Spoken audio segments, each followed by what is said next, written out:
Hello everyone, and welcome back to the Speak Smart IELTS channel, where English comes alive through real voices, real stories, and real-world topics. Today, we're stepping into something truly special, the first episode of our podcast series, a tour guide talking about Stonehenge. Imagine this. You're standing on the rolling plains of southern England, the wind brushing against your face, and in the distance, those mysterious stones appear, rising silently from the grass. Who built them? Why are they there? And how have they managed to stand for over 5,000 years? In this live tour-style episode, you'll join me, your guide for the day, as we walk through the Stonehenge site together. I'll share the stories, myths, and facts behind one of Britain's most iconic landmarks, while you practice your English listening and shadowing skills naturally.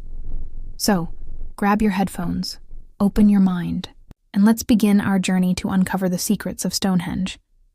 Step by step, story by story. Part 1. Welcome to Stonehenge, ladies and gents. All right, everyone. If I could just have your attention for a moment, thank you. Welcome to Wiltshire. Welcome to one of the most mysterious and magical sites in the world, Stonehenge. My name's Oliver, but you can call me Ollie. I'll be your tour guide today, your storyteller, your photographer if you need one, and possibly the only person here who pretends to know all the answers. Though between us, no one really knows the full truth about this place.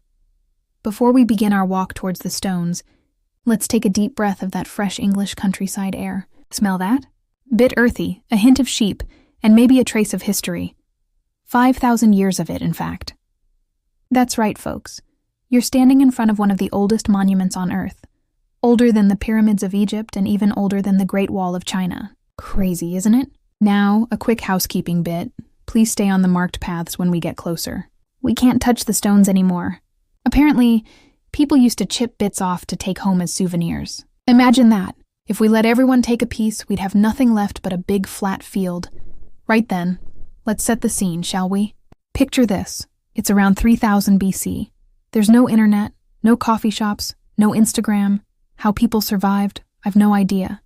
But somehow, our ancestors managed to move these gigantic stones, each weighing between 20 and 40 tons, from quarries miles and miles away. The big ones, the sarsen stones, came from Marlborough Downs, about 20 miles north of here. The smaller blue stones, they came all the way from Wales, 150 miles away. Imagine dragging a block of rock the size of a small car that distance, without trucks or cranes, just ropes, logs, and sheer determination. And that, my friends, is the first mystery of Stonehenge. How did they do it? Archaeologists have argued for decades. Some say they rolled the stones on logs. Others think they dragged them on sledges over frozen ground. And then, of course, there's the theory involving a bunch of very helpful aliens. Personally, I'm a fan of that one. It's got style. As we walk toward the visitor path, take a look around. You'll see that Stonehenge sits right in the middle of a large circular earthwork. That ditch and bank you see, that's the original henge. In fact, the word henge itself comes from this place. The funny part? The definition of a henge is actually a circular earthwork with a ditch inside and a bank outside. Stonehenge, however, is the opposite.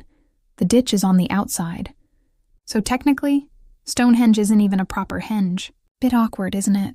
Let's keep moving. Follow me, mind the step there. The grass can be slippery if it's been raining, which, given that this is England, it probably has. Now, before we reach the viewing circle, let's talk about what Stonehenge might have been used for. There are plenty of theories: temple, burial ground, calendar, even a place of healing. But one thing's certain: this wasn't just a bunch of big rocks someone thought would look nice. The people who built this site were precise. Every stone, every alignment had meaning. If you look at the layout from above, it forms a perfect circle with specific sightlines toward the sunrise and sunset at the summer and winter solstices. That means twice a year the sun rises and sets exactly between those main stones. Even now, thousands of people gather here for the solstices. Druids, tourists, photographers, people dressed like wizards, you name it. It's a bit of a festival, really. There's singing, chanting, and the occasional person trying to climb a rock. Don't worry, you'll get to see the photos later. All right, let's pause here for a second. You've got the perfect view of the stones from this spot. Go ahead, take your photos. You'll want one with the big trilithon behind you. the two uprights with the horizontal lintel on top. If you squint a little, it almost looks like a doorway. Some even call it a portal to another world. Maybe that's poetic. Or maybe they just watch too much Doctor Who. While you're snapping pictures, let me tell you a quick fun fact. Those lintels on top are not just balancing there by luck. The builders carved small knobs, called tenons, on top of the upright stones and matching holes, mortises, underneath the lintels. It's basically giant prehistoric Lego. Brilliant bit of engineering for 5,000 years ago, isn't it? Now, if we look at the circle carefully, you'll notice some stones are missing or fallen. Over time, people took stones, weather eroded others, and a few were even struck by lightning. But even in its ruined state, it's still breathtaking. There's something about the symmetry, the power, and the sheer age of it that makes you feel tiny, like you're just a small part of a very long story. Speaking of stories, let's talk about the people who built it. We don't know their names, but we know they were skilled farmers, builders, and astronomers. They didn't have writing, but they left traces: animal bones, pottery shards, human remains, and tools. Excavations nearby have revealed entire villages, including one called Durrington Walls, where workers may have lived during construction. It's believed that Stonehenge wasn't built by slaves, but by communities coming together, maybe for a shared purpose, maybe for rituals, maybe to honor their ancestors. And that brings us to one of my favorite theories, that Stonehenge was a place of connection between the living and the dead, the earth and the sky. When you think about it, that's rather beautiful, isn't it? Now, before we head closer, let's take a short detour in our minds. Close your eyes for a moment. Go on, humor me. Imagine the landscape around 4,000 years ago. No fences, no roads, no visitors center. Just open plains, the wind rustling through grass, the sound of birds, maybe a fire crackling in the distance. And there, standing proud against the sky, Stonehenge gleaming under the sun. The stones freshly set, the people gathered, chanting, celebrating the turn of the seasons. That's what this place must have felt like. Alive, sacred, a heartbeat in the middle of nature. Okay, you can open your eyes now. Don't worry, you didn't miss any sheep wandering by. Speaking of which, have you noticed how peaceful it is out here? Just fields, sky, and those stones. Some people say they can actually feel the energy of the place. I've had visitors tell me they get goosebumps, or a strange calm when they stand near the circle. Maybe it's just the atmosphere, or maybe there really is something ancient that lingers here. Whatever it is, it's part of what makes Stonehenge so special. Now, before we continue the tour, let me share one of my favorite legends about how Stonehenge was built. According to medieval legend, the wizard Merlin, yes, the very same one from King Arthur, used his magic to bring the stones here from Ireland. He supposedly used them to create a monument to honor fallen warriors. Of course, that's not exactly archaeologically sound, but it's a charming story, isn't it? There's another tale that says giants built it because, well, who else could lift those massive stones? And then, of course, the modern myths: aliens, ancient astronauts, secret energy lines. Personally, I think humans get far too little credit. We're a clever bunch when we want to be. All right, folks, let's move a bit closer. We'll head down the path that curves around the monument so you can see it from different angles. Take your time, and if you've got questions, just shout them out. Unless it's about where the nearest Starbucks is. The answer's in Salisbury, about 20 minutes that way. As we walk, notice how the stones change with the light. In the morning, they look silver gray. In the afternoon, they turn golden. And when the sun sets, they almost glow. That's part of the magic. Stonehenge never looks the same twice. Now, just over there beyond the stones, you can see some grassy mounds. Those are burial barrows. They date back to the Bronze Age, slightly younger than Stonehenge itself. Each one likely holds a chieftain or an important figure. It shows that this whole landscape was sacred, not just the stone circle. You're walking through an ancient ceremonial landscape, not just a tourist site. Take a few moments here. Look, listen, breathe.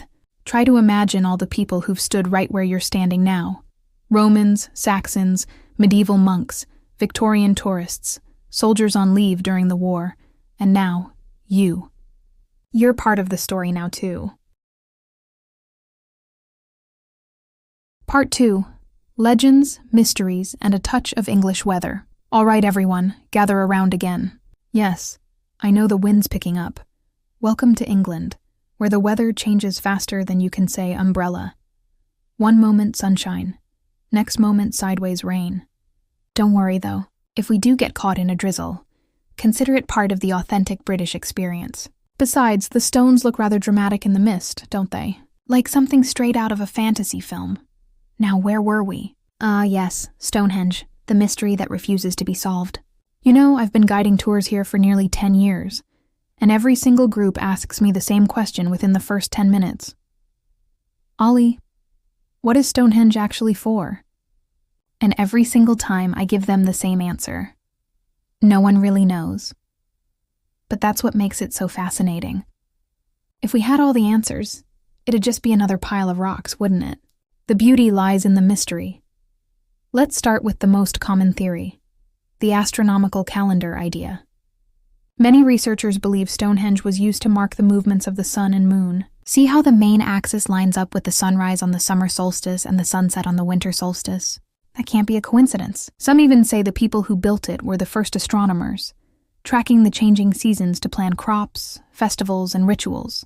It's like their version of Google Calendar, only made of stone and a lot more impressive. Then there's the burial site theory. Excavations have uncovered human remains, men, women, and children, dating back thousands of years. Some of them had signs of illness or injury, leading to the belief that Stonehenge might have been a place of healing. Sort of like an ancient hospital meets a temple, they'd come here seeking cure, comfort, or maybe divine energy from the stones themselves. Who knows, maybe they thought the stones had some kind of power, magnetic fields, healing vibrations. You can laugh, but when you're standing here, you start to wonder. Now, if you ask locals, they'll tell you stories passed down through generations. There's one that goes like this. Giants once lived in this land. They danced in a circle on Salisbury Plain, celebrating under the stars. But when the sun rose, they were turned to stone as punishment for their arrogance. And that's why we have Stonehenge today. Poetic, isn't it? Of course, others say it was built by Druids, Celtic priests who performed rituals here thousands of years ago. Trouble is, the Druids came along a bit later in history, so unless they had a time machine, that theory doesn't quite hold up. Still, Druids today have adopted the site as sacred ground. If you come here for the summer solstice, you'll see them, white robes, flowers in their hair, chanting as the sun rises. It's a sight to behold, peaceful, spiritual, a bit eccentric, but very English.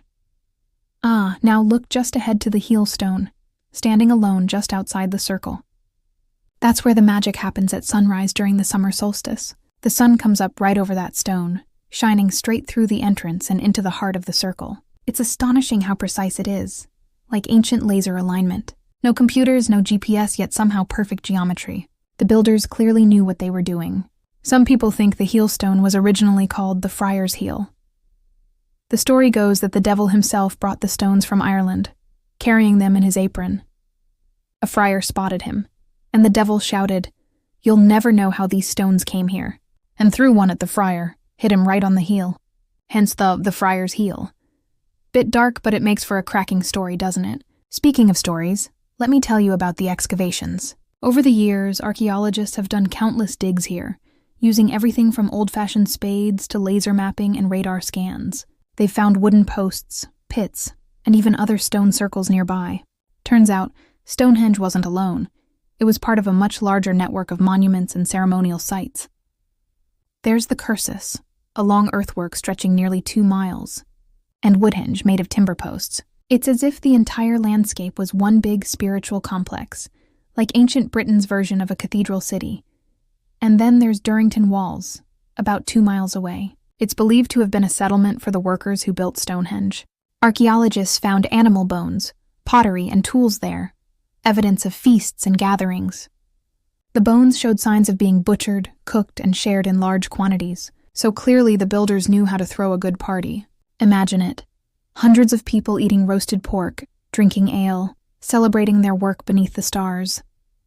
Building Stonehenge wasn't just hard labor, it was a community event, maybe even a spiritual festival. Now, as we keep walking, notice how each stone looks slightly different.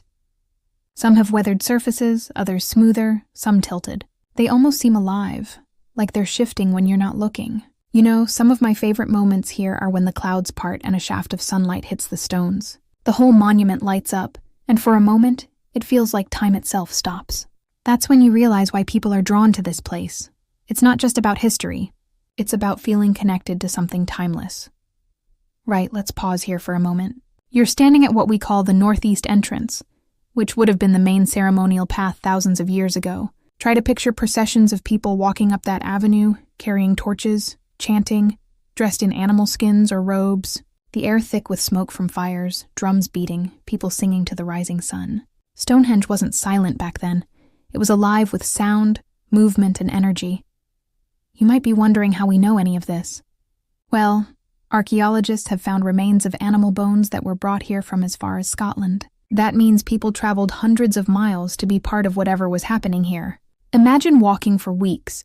No cars, no trains, no sat-nav, just following rivers and stars, carrying offerings, food, maybe even family ashes.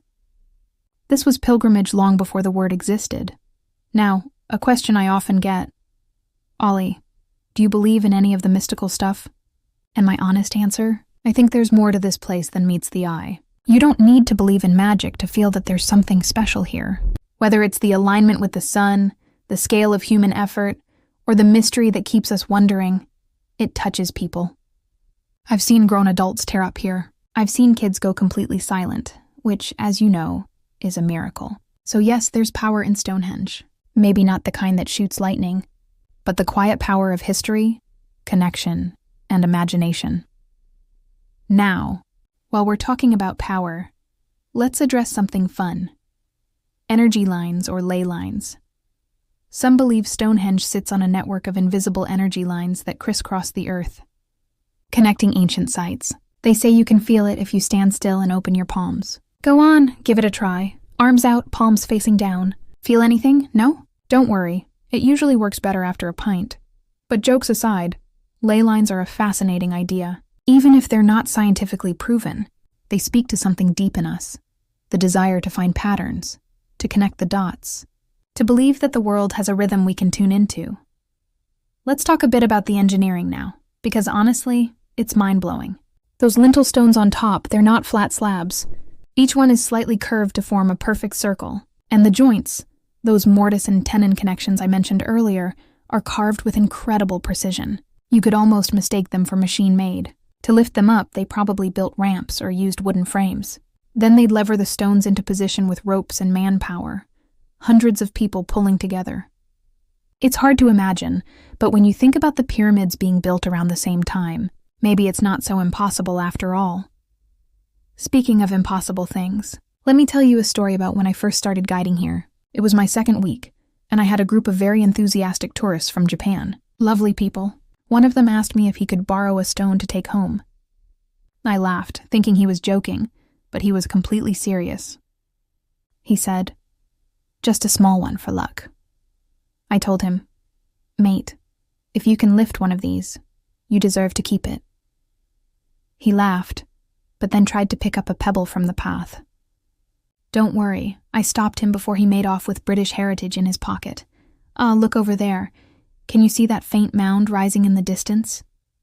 That's Silbury Hill, not part of Stonehenge, but still fascinating. It's the largest man-made mound in Europe, built around the same time as the stones. No one knows why. Maybe a burial mound. Maybe a symbol of the earth itself. The more we dig into ancient Britain, the more we realize how advanced these people were. They weren't just primitive farmers. They were architects, astronomers, spiritual thinkers. They built with meaning, not just muscle. Before we move to the next viewing spot, I want to share one last thing that always amazes visitors: the sound of Stonehenge. When you stand inside the circle, the acoustics are unique. Sound bounces between the stones, creating echoes and resonance. It's like a natural amphitheater. Scientists have tested it and found that certain frequencies amplify beautifully. Maybe that's why rituals and chants took place here. It's the perfect sound chamber. Unfortunately, you can't go inside the stones anymore unless you book a special access visit, but trust me, it's unforgettable. When you whisper, it carries. When you hum, it vibrates. And when the wind passes through, it almost sings. All right, folks, We'll continue toward the south side of the circle now. Watch your step. The ground's uneven. Keep your cameras ready, because from this angle, you'll get one of the best views. The stones framed perfectly against the open sky. It's breathtaking every single time, no matter how often you come here. And as we walk, just remember, you're not just visiting a site, you're walking through 5,000 years of human curiosity, creativity, and wonder. Stonehenge isn't about finding the answer. It's about asking the question and realizing that maybe the question itself is what keeps us connected to the past. All right, shall we carry on? The next stop's got an even better view, and a few stories that'll make your hair stand on end. No ghosts, I promise. Well, maybe one or two. Part 3. Walking into the inner circle. Stones, shadows, and secrets, all right. Everyone. Gather round. Mind the path. It can be a bit uneven here. Now, we're moving a little closer to the stone circle itself.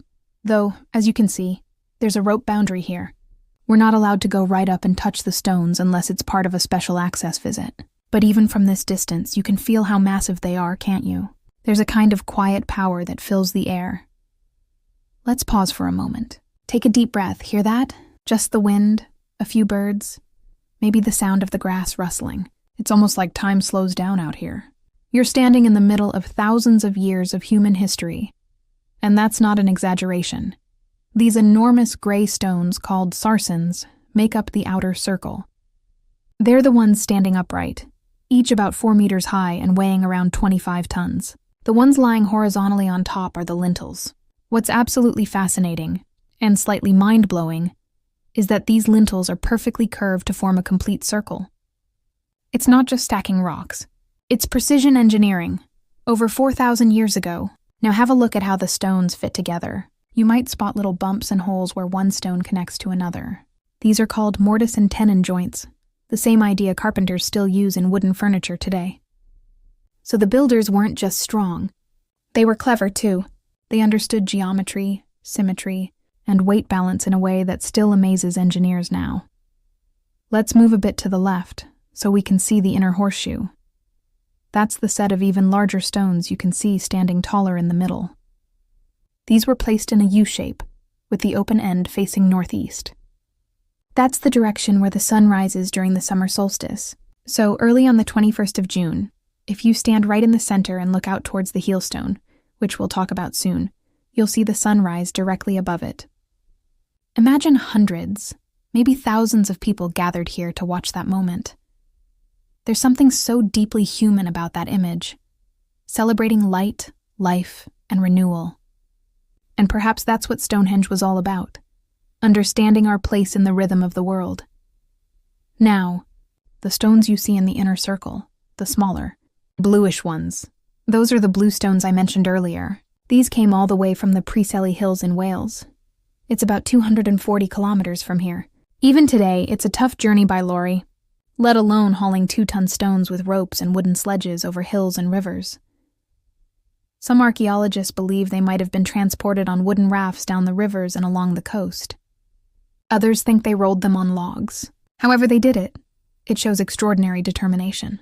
These weren't random stones. They were chosen for a reason. Maybe because the people believed they had special powers or meaning.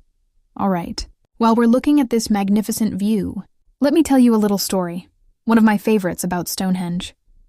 Back in the 12th century, a writer named Geoffrey of Monmouth came up with a rather magical explanation for how Stonehenge was built. According to him, the wizard Merlin, yes, the one from the King Arthur legends, used his powers to move the stones from Ireland.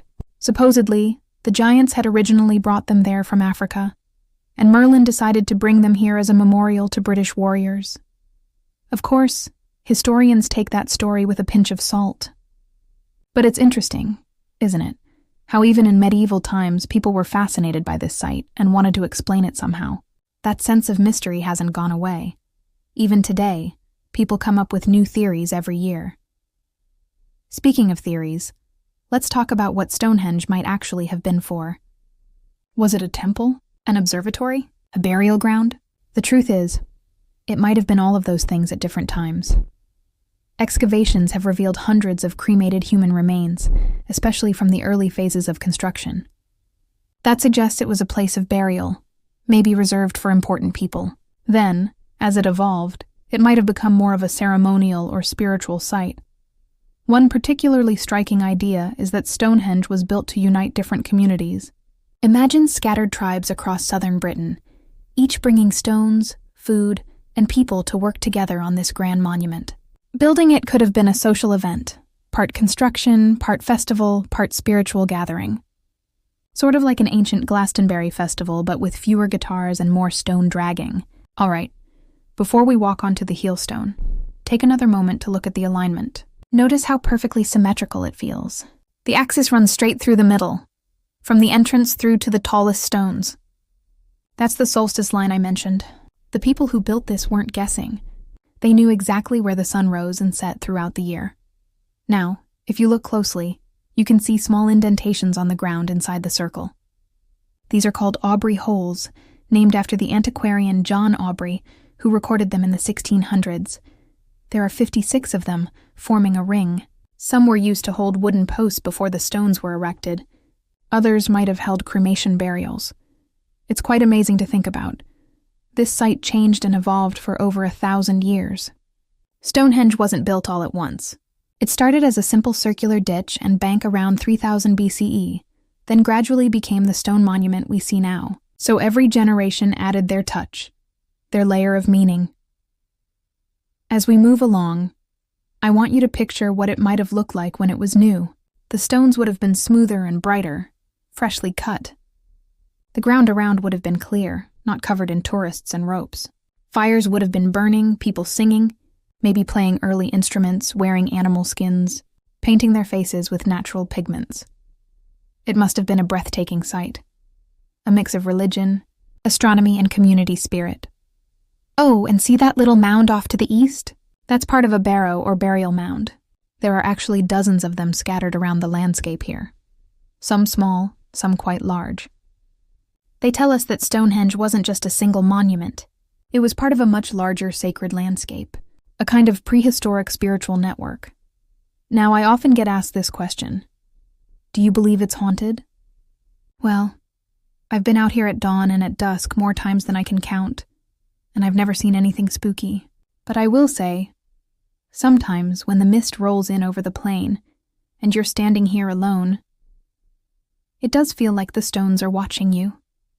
There's a kind of presence, quiet but powerful, whether that's ghosts or just history whispering through time. I'll leave that for you to decide. One last thing before we head toward the heelstone. I want you to notice the shadows. Even now, in the middle of the day, the way light falls between the stones changes constantly. That interplay of sunlight and shadow might have been part of the experience, like a moving clock or calendar. Imagine ancient people standing here, watching the sun shift, measuring seasons, deciding when to plant or harvest. To them, the stones weren't just rocks. They were part of the living sky. All right, everyone. Let's slowly make our way toward the heelstone now. That single tall stone standing just outside the main circle. Watch your step. The ground dips a little here. I'll tell you more about it as we go, because the heelstone holds one of the most fascinating secrets of all. Part 4. The heelstone and the dance of the sun. All right, everyone. Keep coming along the path. Watch your step on this bit. It's a little uneven. There you go. You see that large, solitary stone up ahead, slightly leaning, almost like it's bowing towards the circle? That's the famous heelstone. Now from here, it might just look like another big lump of rock. But this one... Oh, this one's special. It stands about 4.9 meters high, weighs over 30 tons, and is positioned just outside the main circle, along the same central axis we were talking about earlier. It's sort of like the marker that connects Earth to the heavens. Let's stop right here for a moment. If you look back toward the circle, you'll notice how everything lines up. The heelstone, the gap in the sarsen circle, and the open end of the horseshoe of trilithons inside. That's not an accident. It's perfectly aligned with the sunrise at the summer solstice, the longest day of the year. On that morning, thousands of people gather here, just before dawn. They stand exactly where we are now, waiting, whispering, some playing drums or flutes. The air feels charged. There's a kind of collective breath being held. And then, as the first rays of sunlight peek over the horizon, the sun rises right above the tip of the heelstone, shining directly through the monument. The light pierces the center of the stones. It's absolutely magical. I've been lucky enough to see it several times. Even after years of guiding tours here, it never gets old. When that golden light floods across the plain, you can almost imagine what it must have felt like for people thousands of years ago. That deep connection with nature, time, and the cycles of life. Now, the word heel might sound a bit odd, right? Some think it comes from the Old English word helen, meaning to hide or cover. Others believe it's connected to a later story, that the devil himself threw this stone at a friar. The tale goes like this. The devil wanted to trick the people of Salisbury Plain by covering the monument in darkness, so he hurled this massive rock at a priest who had discovered his secret. The stone hit the poor friar on the heel, hence the name Heelstone. Well, I can't promise that's true, but it does add a little flavor, doesn't it? Let's walk a bit closer, shall we? Notice how the stone leans slightly inward, almost as if it's reaching back toward the circle. You can still see the weathered surface, with grooves and patches of lichen that have been growing for centuries. If you look closely, you might spot a faint line carved down one side. Some say it was natural erosion. Others think it was deliberately marked to track sunlight. Whatever the case, it's clear that the heelstone wasn't just placed randomly. Its position had meaning, both astronomical and spiritual. Now imagine standing here 4,000 years ago. No fences, no roads, no cars, just open grassland stretching for miles. The early morning mist rising from the plain, the faint sound of drums or chanting in the distance, hundreds of people gathering, all eyes fixed on this very spot. As the sun breaks the horizon, the light travels between the stones, cutting through the air like a blade of gold. It must have felt like the world itself was awakening, a sacred moment when the earth and sky met in perfect harmony. Archaeologists believe that this alignment wasn't just for show.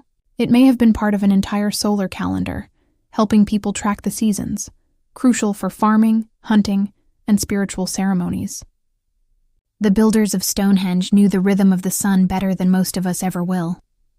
Now, if you look slightly to your left, you'll see the remains of what's called the Avenue, a long, ancient pathway that once connected Stonehenge to the river Avon. It's about 3 kilometers long, gently curving through the landscape. This was no ordinary footpath. It was probably a ceremonial route.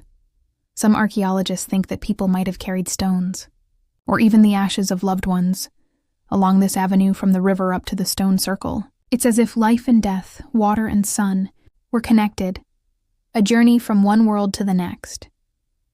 If you follow that line from the river to here, it ends right where we're standing, at the heelstone. So, this wasn't just the marker for the sunrise. It was the final point of an ancient procession route.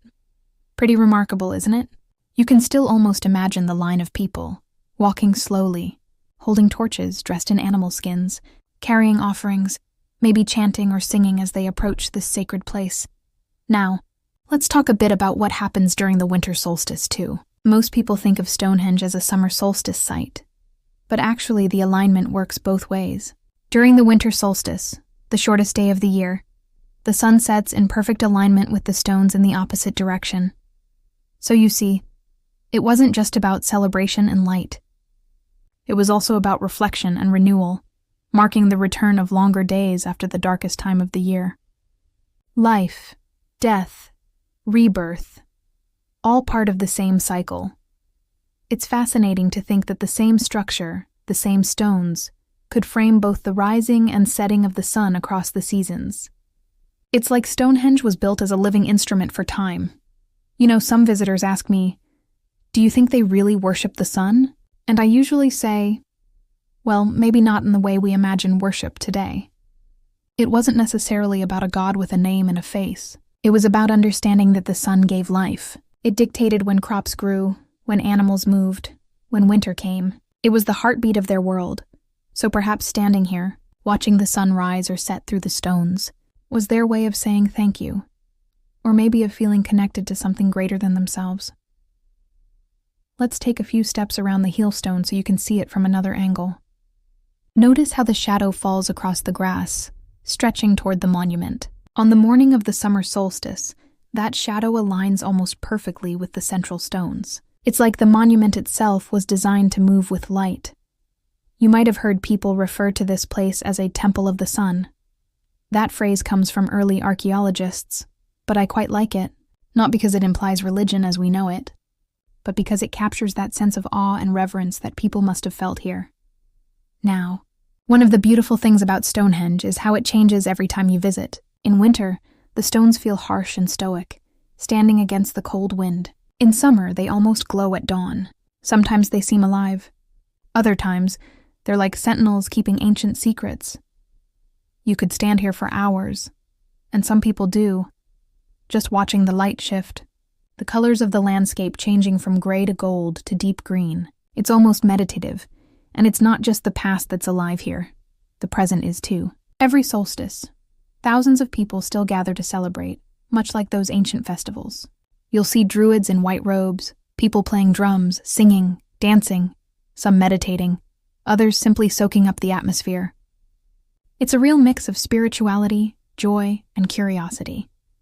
Now, I've been here for a few of those solstice mornings, and let me tell you, it's quite an experience.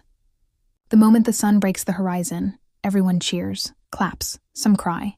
Strangers hug each other. It's not just about ancient rituals anymore.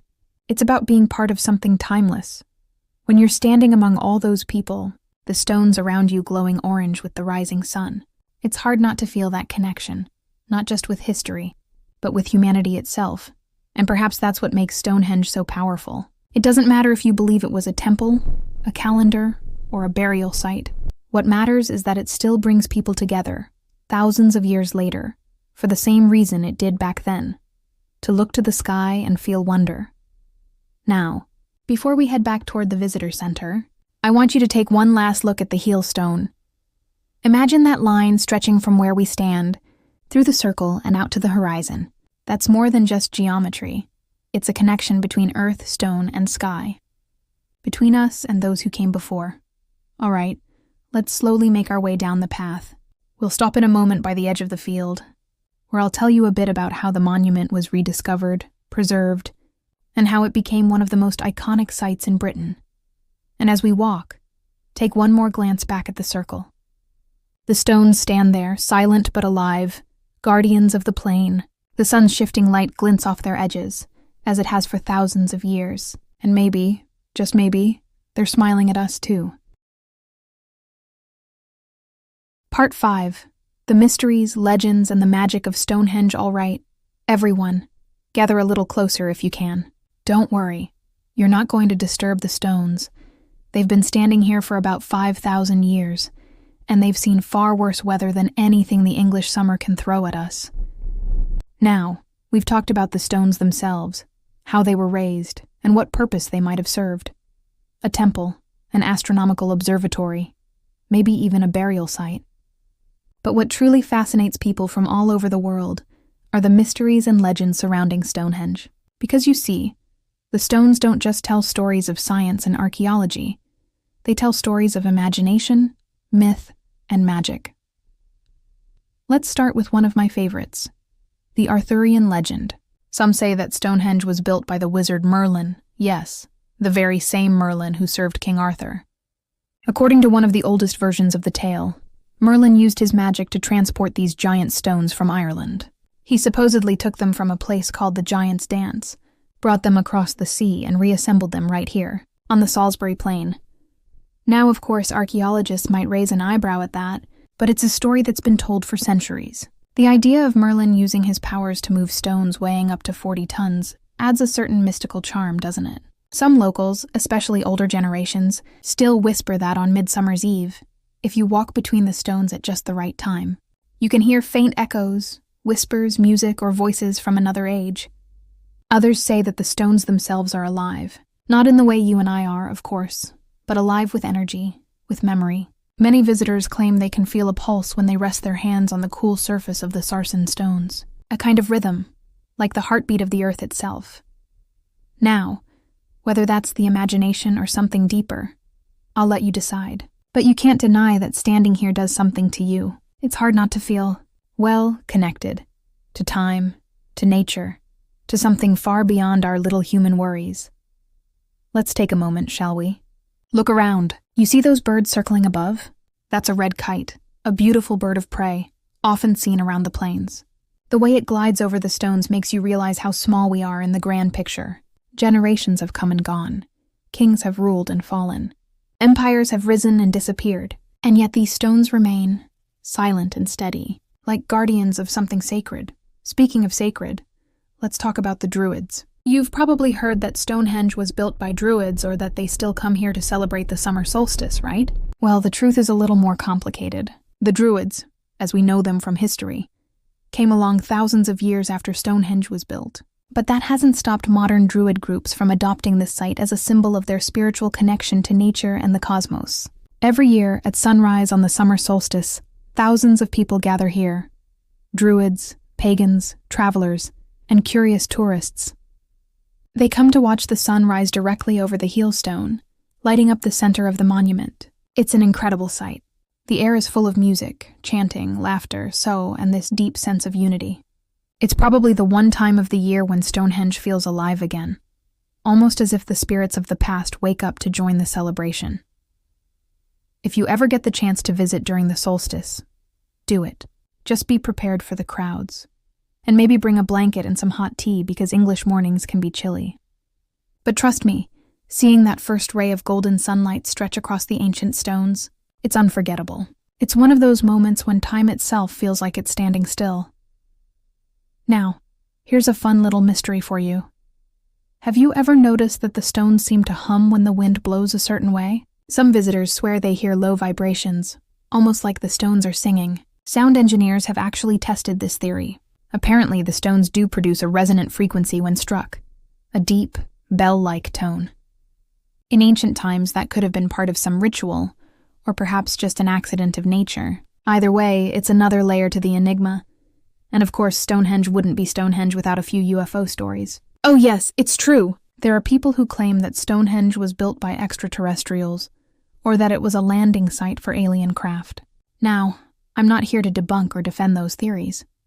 But I will say, when you stand here at dusk, the sky turning violet, the stones casting long shadows across the grass, it's not too hard to imagine something otherworldly, is it? Some researchers have even drawn connections between Stonehenge and other ancient monuments, like the pyramids of Egypt or the temples of South America, suggesting there might have been some kind of lost civilization or shared knowledge that linked them all. It's all speculative, of course.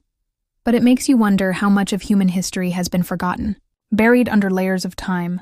But perhaps the greatest mystery of Stonehenge isn't how it was built, it's why. Why would ancient people devote so much time, energy, and ingenuity to something so massive, so precise, in a time without wheels or metal tools? The most convincing theory, I think, is that it wasn't just a monument. It was a way for people to connect with the universe. Imagine living 5,000 years ago, surrounded by nature, the stars your only calendar, the sun your only clock.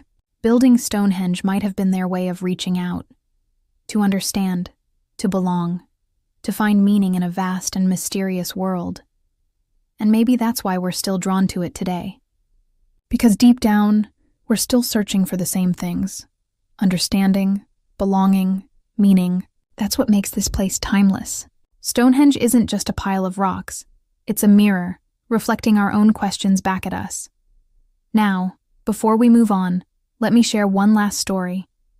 During World War II, a pilot flying over Salisbury Plain at night reported seeing strange lights circling the stones. He thought it was enemy activity, so he radioed it in. When the ground crew checked, they found nothing. The pilot swore what he saw was real. Some say it was just reflections, others insist it was something far stranger. To this day, no one knows for sure. You see, that's the beauty of Stonehenge. No matter how much we study it, no matter how many facts we collect, there's always something we don't know. And maybe that's exactly as it should be, because a little bit of mystery keeps the magic alive, doesn't it? All right, folks, we'll take a few minutes here for photos. Try to capture the stones from a low angle. You'll get the best perspective that way. And remember, it's not just about the pictures, it's about the feeling. Take a breath, close your eyes if you'd like, and listen. To the wind, to the silence, to the whispers of 5,000 years. We'll meet again by the visitor center in about 15 minutes. Don't wander too far. The sheep are friendly, but the fences are not. And as we walk back, think about this. Perhaps the reason we're so fascinated by Stonehenge isn't because we can't explain it, but because, in some way, we don't want to. Part 6. Modern discoveries and archaeological insights. All right, everyone. Has everyone had a sip of water? Lovely. Let's gather round again. And don't worry, I promise not to test you on the legends from earlier. Now that we've explored the magic and mystery of Stonehenge, let's look at what modern science and archaeology have revealed. You see, one of the most exciting things about Stonehenge is that it's still giving up its secrets, even after 5,000 years. Every decade, with new technology and new ways of thinking, we peel back another layer of its story. You might imagine that archaeologists finished their work here long ago. I mean, how much can you really learn from a bunch of stones, right? But actually, the last 20 years have been some of the most productive ever for research at Stonehenge, thanks to tools like ground-penetrating radar, LiDAR scanning, and geochemical analysis. We've learned more in the last few decades than in the previous 2 centuries. Let me paint you a picture. Imagine a group of scientists walking across the fields just beyond the stones, carrying what look like lawnmowers. Those are radar scanners. They send pulses into the ground, bouncing off buried features, and build an image of what lies beneath the surface. And guess what? They've discovered that Stonehenge isn't just a circle of stones. It's part of a massive prehistoric landscape, a network of monuments, burial mounds, processional routes, and ritual enclosures stretching for miles around. What we see here today is only one piece of a far bigger puzzle. One of the most fascinating discoveries came from an area called Durrington Walls, about 2 miles northeast of here. Archaeologists found the remains of what appears to have been a large Neolithic settlement, possibly home to the very people who built Stonehenge. It's sometimes called the Builders' Village. They've found animal bones, pottery fragments, tools, even traces of wooden houses, round with hearths in the center. It's humbling, really. You can almost imagine families sitting by the fire, eating roasted pork after a long day hauling stones, laughing, telling stories, probably unaware that thousands of years later, people from all over the world would come to marvel at their work. And speaking of stones, do you remember the blue stones we talked about earlier? The smaller ones that came all the way from Wales? Well, geologists have been studying them closely, and they've managed to pinpoint their origins to specific quarries in the Preseli Hills, over 150 miles away. But here's the twist. Recent evidence suggests that those stones might not have been brought directly to Stonehenge. There are signs that they were first used in an earlier monument in Wales, then dismantled and transported here. It's as if the builders wanted to bring not just the stones, but the spirit of that earlier place, maybe as part of a migration or a merging of communities. It's a beautiful idea, isn't it? That these stones carry the memory of 2 landscapes, 2 cultures, united in one sacred site. Now, let's talk about the people themselves, the builders of Stonehenge. For centuries, people assumed they must have been slaves or forced laborers, because how else could you convince people to move rocks weighing dozens of tons? But the evidence from Durrington Walls tells a different story. These people were well-fed, healthy, and organized. They ate pork and beef in large communal feasts, and there's no sign of malnutrition or suffering. That suggests they weren't slaves. They were volunteers, possibly pilgrims, working together as part of a great social or religious event. Building Stonehenge might have been a kind of sacred duty, or even a celebration. Imagine hundreds of people coming together, singing, eating, drinking, hauling stones in unison under the summer sun. It's an image that makes the monument feel less like a mystery and more like a living, breathing expression of human cooperation and faith. Let's take a few steps this way. Careful on the path, it can get a bit uneven. You'll notice the ditch and bank that encircle the stones. This outer ring, called the henge, is actually the oldest part of the monument, dating back to around 3100 BC. Archaeologists have found human cremations buried within it, which means that Stonehenge also served as one of Britain's earliest known cemeteries. In fact, some of the ashes belong to people who were not local to this area. Isotopic. Analysis of their teeth suggests they came from as far away as Wales or Scotland. So even 5,000 years ago, Stonehenge was already attracting people from across the islands. It wasn't just a local site, it was a national center of ritual and gathering. Now, here's something else quite amazing. In 2020, researchers from the University of Bradford discovered a huge circle of massive pits, about 10 meters wide and 5 meters deep, forming a ring more than 2 kilometers around Durrington walls. It's been called the Durrington Shafts. No one knows exactly what they were for. Some think they might have marked a boundary, guiding people along a ritual route toward Stonehenge itself. Others believe they were symbolic, representing some kind of cosmological pattern. Whatever their purpose, they show that this entire landscape was carefully designed. Not just the stones, but everything around them. It was a sacred geography, shaped by human hands over many generations. And if that doesn't blow your mind, enough! Wait till you hear this. Archaeologists have recently identified acoustic properties around the site. The way sound bounces between the stones creates a unique echo chamber effect. When you stand inside the circle and speak, your voice carries differently, lower, more resonant.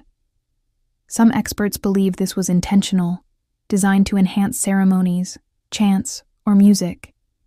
Imagine the sound of drums and singing echoing across the plain, filling the air with vibration and energy. It gives you chills just thinking about it.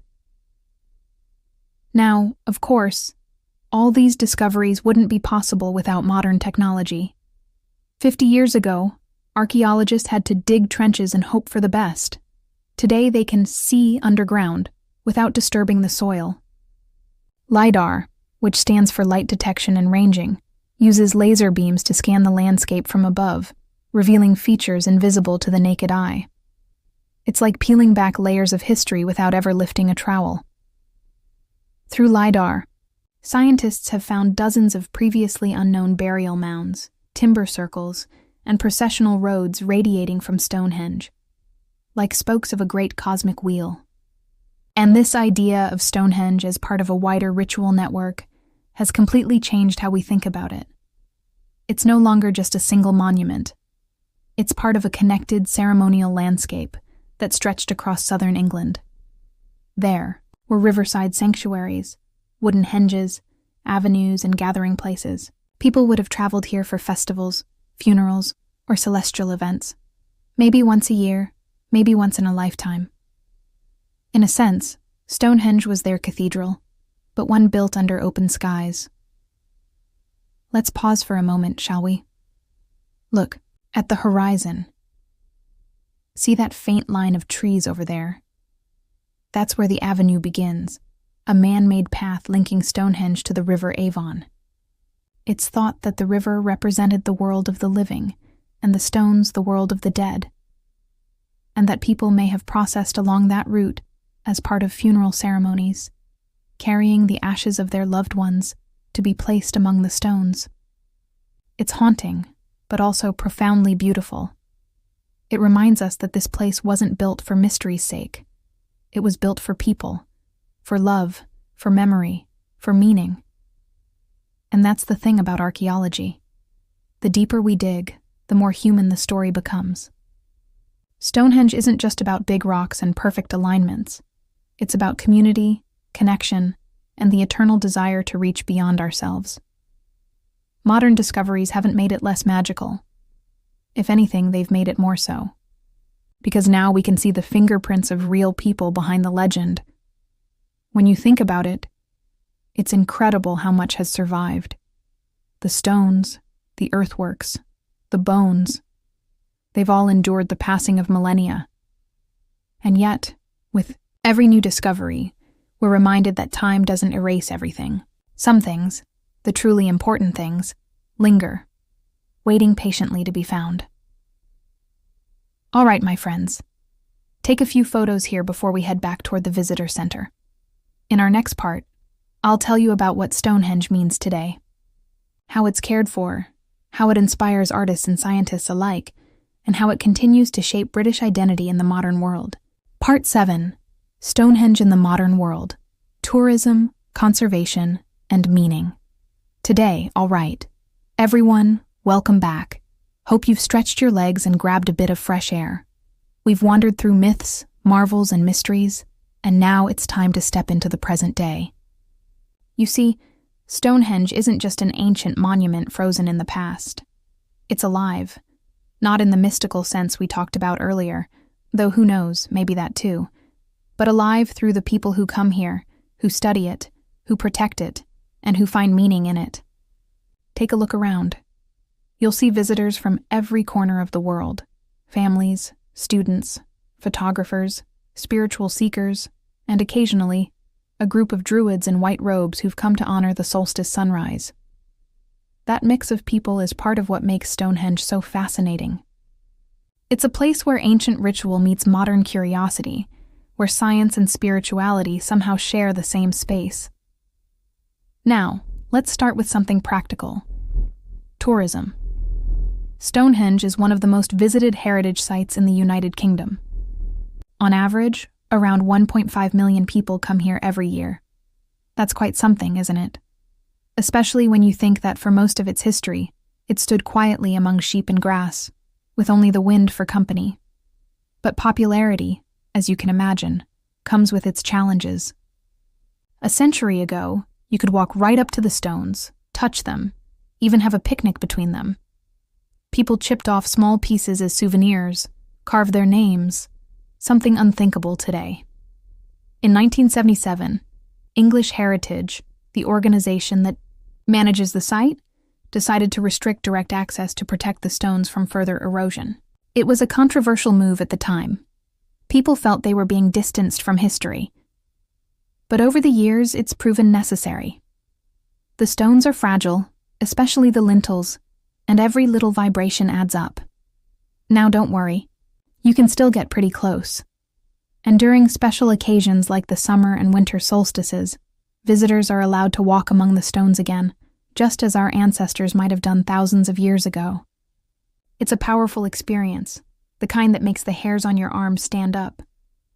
But for most of the year, we keep a respectful distance. You could say it's the price we pay to preserve something that's older than most civilizations. Let's talk a little about conservation. Keeping Stonehenge standing isn't as simple as it looks. Every year, teams of archaeologists, conservators, and engineers monitor the site for even the smallest signs of damage. They use drones, sensors, and 3D scanning to detect cracks, weathering, or movement. The biggest threats today? Erosion, frost, and surprisingly, tourism itself. The sheer number of visitors can affect the delicate balance of the soil around the stones. That's why the path we're walking on is carefully designed to spread the weight and minimize impact. English Heritage works closely with UNESCO, because Stonehenge is part of a World Heritage Site, shared with Avebury and several nearby monuments. Together, they make up one of the most significant prehistoric landscapes in the world, a true treasure of humanity. That means it's not just British history, it's everyone's history. Of course, protecting the past doesn't mean keeping it trapped behind glass. One of the most exciting projects in recent years has been the Stonehenge Visitor Center, which you'll see when we return shortly.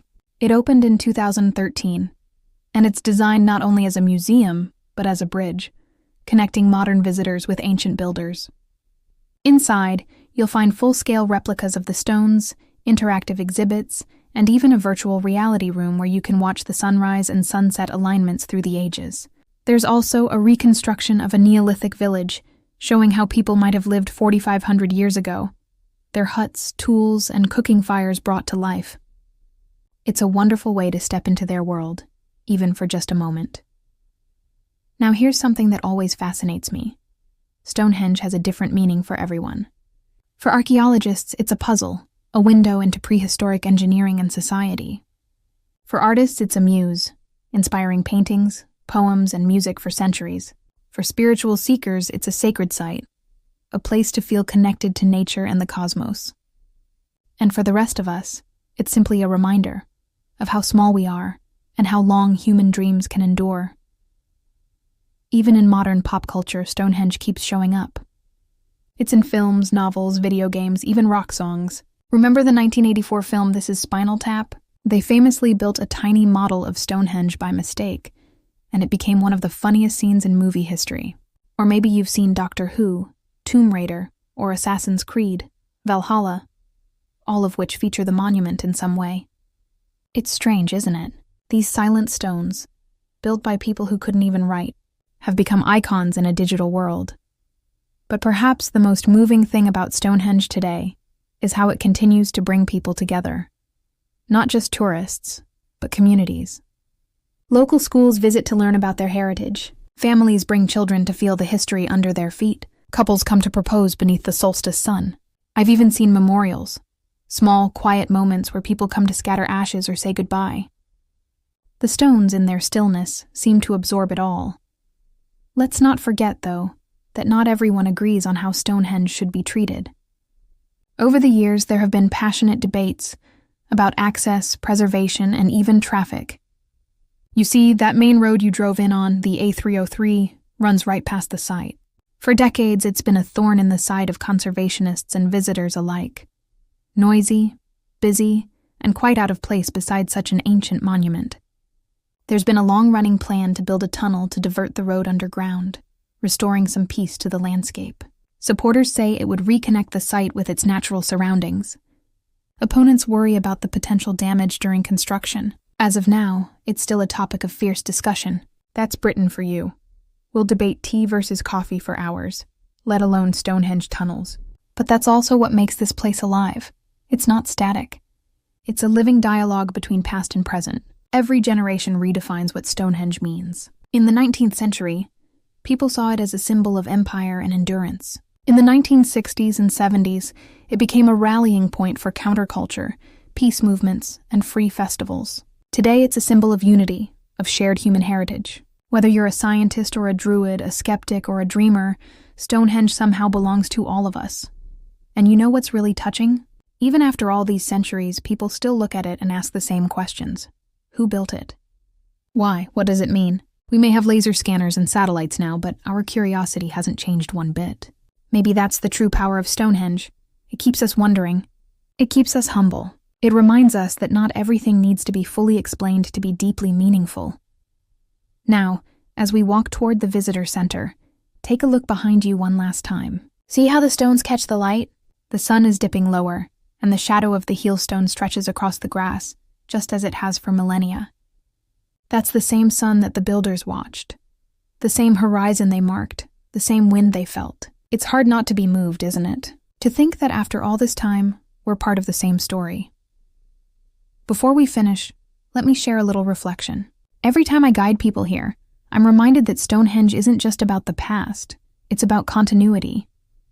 About human beings trying to leave something behind that lasts longer than themselves. And when you think about it, isn't that what we all want? To be remembered, to matter, to add one small stone to the great circle of time. So when you go home, wherever that may be, London, Hanoi, New York, Sydney, take a bit of Stonehenge with you. Not a physical piece, of course, but the feeling, that sense of awe, of connection, of curiosity. Because in the end, that's what keeps these stones alive. Not magic, not mystery, but us. The people who come, who look, who listen, and who care. All right, my friends, this concludes our tour for today. Thank you for joining me on this journey, from ancient rituals to modern debates, from mystery to meaning. If you'd like to explore more, do visit the exhibition center. They've got fantastic displays, and the cafe does a rather nice cup of tea and scones. Very British, I promise. Take your time, enjoy the rest of your visit, and remember, every stone has a story, and sometimes the best thing we can do is simply stop and listen. Part 8. The mystery lives on all right. Everyone, gather round, please. Just a bit closer. Mind the ropes there. That's it. I promise I won't keep you much longer. You've been absolutely brilliant throughout this whole tour. Patient, curious, and full of great energy. I know it's been quite a walk from the visitor center. and that English breeze can be a bit chilly at times. But here we are, standing right in the heart of one of the most mysterious and magical places in the entire world, Stonehenge. Just take a moment to look around, feel the air, hear the wind brushing across the grass, smell that earthy scent of the plain. Look how the light hits the stones at this time of day, the way they glow slightly golden as the sun starts to sink. It's breathtaking, isn't it? Almost as if time itself slows down here. Now, I always tell my guests that Stonehenge isn't just something you see, it's something you feel. These stones hold a kind of stillness that hums through you, and if you let your imagination run a little wild, you can almost picture it. The workers hauling stones across the land, the sound of stone striking stone, fires burning in the distance and people gathered, their voices rising in ritual or celebration. Stonehenge may seem silent, but it's never truly quiet. It carries thousands of years of human energy. To some, this was once a temple of the sun and stars, carefully aligned with celestial movements. To others in the Middle Ages, it was a magical site, built, they said, by the wizard Merlin himself. And for us today, it's a mirror. What we see in Stonehenge says as much about us as it does about the people who built it. Archaeologists see data and geometry. Poets see longing and loss. Travelers see mystery. And many visitors, perhaps even you, see something much deeper. A reminder that human beings have always been dreamers, builders, and believers. That's what makes Stonehenge so powerful. It speaks to the part of us that wants to understand where we come from. It tells us that even without machines, without writing, without the technology we rely on now, people thousands of years ago achieved something extraordinary. They imagined something larger than life and made it real, stone by stone. Every summer solstice, people still gather here before dawn to greet the rising sun. Imagine thousands of people, druids, travelers, tourists, families, young and old, all waiting in the half-light. There's drumming, chanting, laughter, the smell of grass and incense, and then suddenly, the first ray of sunlight breaks through the horizon, slipping perfectly over the heelstone. The whole crowd erupts, cheering, clapping, singing. For a moment, you forget what century you're in. You're part of a tradition that stretches back 4,000 years. You realize that human beings haven't changed that much. We still seek connection, light, and hope. And that, I think, is the heart of Stonehenge's magic. It connects us, not just to the past, but to each other. It's not merely an archaeological site. It's a living symbol. Every visitor adds another invisible layer of story to this place. You, standing here today, become part of its history too. Now, of course, modern life brings challenges. You might have noticed the traffic on the A303 road just beyond those hills. There's been years of debate about building a tunnel to reduce the noise and restore the peace of this ancient landscape. Some believe it'll help preserve the site's tranquility. Others worry that digging underground could disturb hidden archaeological treasures still sleeping beneath the soil. It's a complicated issue. How do we protect the past while still living in the present? Then there's the question of ownership. Who does Stonehenge belong to? English Heritage manages it, yes. But the truth is, it belongs to everyone, and no one at all.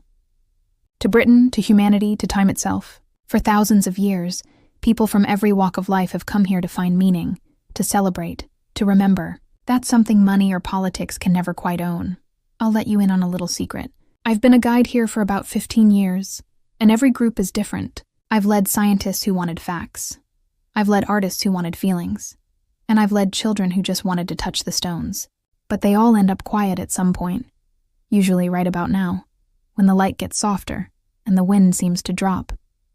There's something about standing here that humbles you. You feel small, but in a good way, like you're part of something endless. And that's exactly the point, isn't it? The people who built this, they weren't just stacking rocks.